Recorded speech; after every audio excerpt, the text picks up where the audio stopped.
guys, Jeff the Nature Guy here at ZooMontana with Sam the Nature Dude, and we want to introduce you to our newest animal.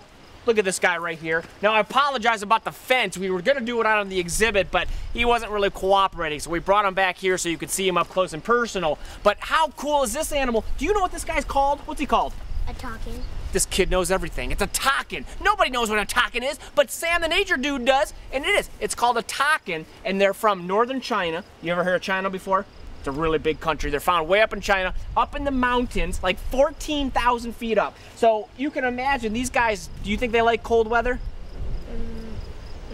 They do, because they're found in the mountains. So they're found way up in the mountains. And here's the cool thing, is they're really well built for cold weather. First thing is they've got this big crazy nose on them. A lot of people think it looks like a moose nose. And the reason that nose is so big is so when he breathes in air, he's got things inside of his nose called sinuses, and it warms the air before it goes into his lungs, so his lungs don't freeze from the mountain air. The other cool thing about them is they secrete this really weird oil in their skin, and it gets on their fur, and it waterproofs them. So when they're up in the high elevations of the snow and the rain, it doesn't get them too wet because their fur is waterproof. The other crazy thing about the Takin is, as big as this one is, he's only about 200 pounds because he's only about a year old. But guess what? When he's full grown, he's gonna be 700 pounds.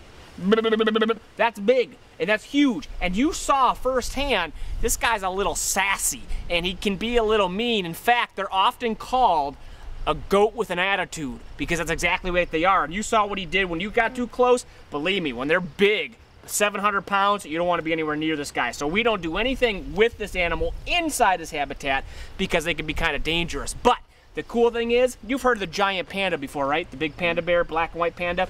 They're a national treasure in China. Well, guess what? There's one other animal that's a national treasure in China, and guess what it is? A Takin? A Takin. This kid knows it all, I told you. A Takin, national treasure. A lot of people call them a Dr. Seuss animal because they look like a moose, a goat, and a hyena all in one animal. Really weird. But the cool thing is, they are part of the goat family. They're really good climbers. They're like a mountain goat, beefed up. That's the best way I can describe it. But he is on exhibit here at the zoo. We have one more coming in the summer, a big one. So you can see the two of them. You're not gonna see them many places, so we're pretty excited to have them here. You like the Takin? Rock and roll, I do too. Guys, until next time, I'm Jeff the Nature Guy with Sam the Nature Dude. We'll see you at the zoo.